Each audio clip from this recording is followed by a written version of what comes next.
Hey everyone, welcome back to Echoes of Vinca. Today, we're diving into an exciting topic that takes us beyond Serbia's borders, trade, and cultural connections of the Vinca culture. We know the Vinca people were advanced in agriculture, pottery, and art. But did you know they were also connected to a network of neighboring civilizations? Yep, the Vinca were more than just a local culture, they were part of a web of Neolithic trade routes that spread ideas, goods, and traditions across the ancient world. So, grab your passports, okay? Imaginary ones, and let's head back thousands of years to uncover how the Vinca culture traded, influenced, and interacted with their neighbors. Chapter 1. What was the Vinca culture trading? Let's start by talking about what the Vinca people had to offer. The Vinca civilization thrived between 5700 and 4500 BCE, and they were masters at crafting. Some of their most valuable goods included ceramics. Vinca pottery was some of the most sophisticated of its time. Their intricate patterns and unique figurines made their ceramics highly desirable for trade. Tools. They were skilled in creating stone tools and early forms of metalworking, particularly using copper, which was a game changer in the Neolithic world. Textiles.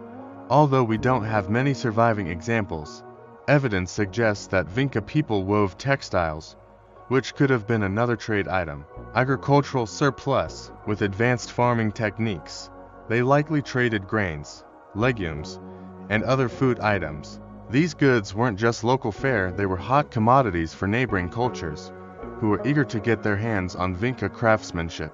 Chapter 2. Who were the Vinca trading with? So, who were the Vinca's trading partners? The Vinca culture was located in what is now Serbia, right at the crossroads of ancient Europe. This gave them access to trade networks that stretched far and wide. The Danube River connection. The Danube River was a major trade artery, allowing the Vinca people to trade with settlements along its banks.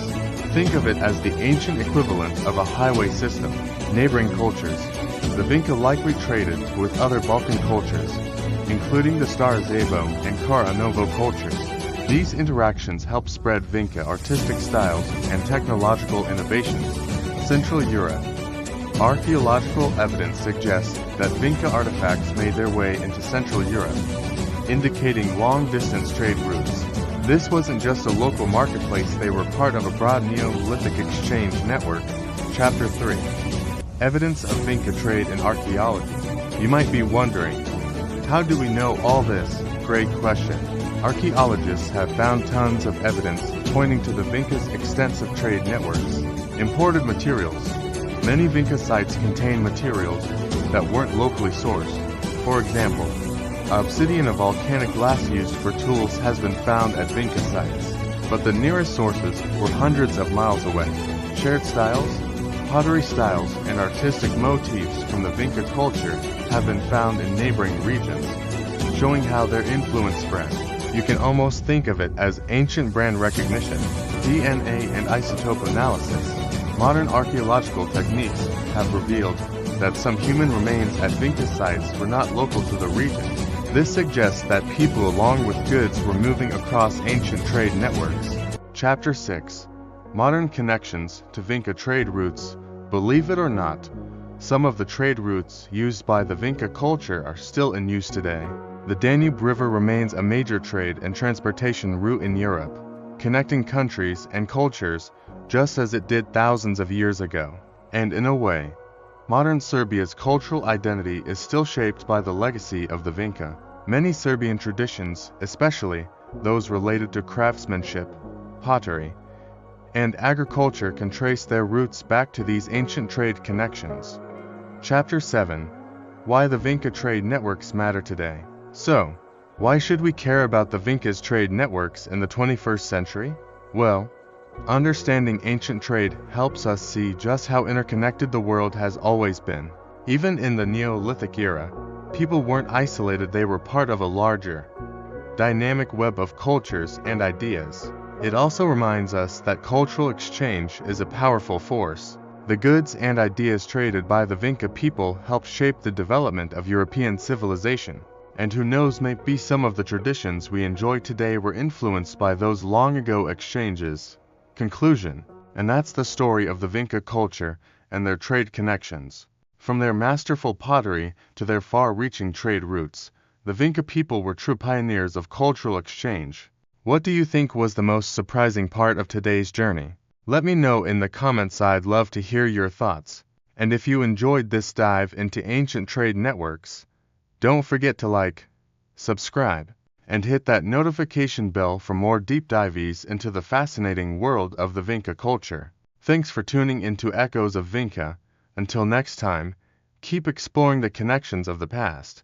Chapter 4. Cultural exchanges through trade. Trade wasn't just about goods, it was also a way to share ideas, beliefs, and technologies. Through their connections with other cultures, the Vinca people likely experienced technological innovations.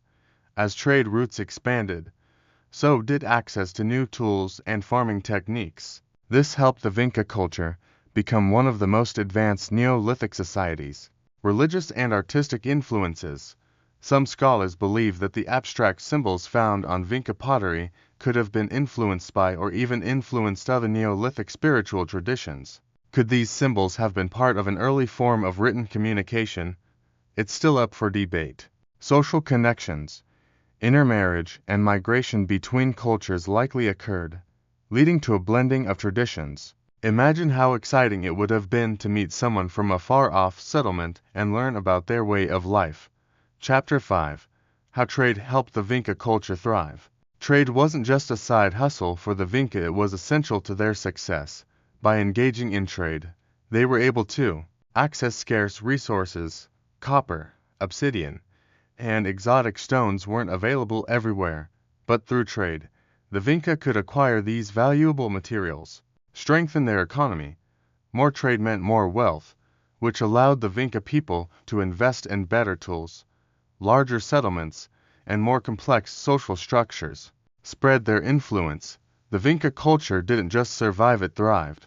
Their artistic styles, technological advancements, and even their cultural practices spread across a wide region, thanks in large part to their trade connections.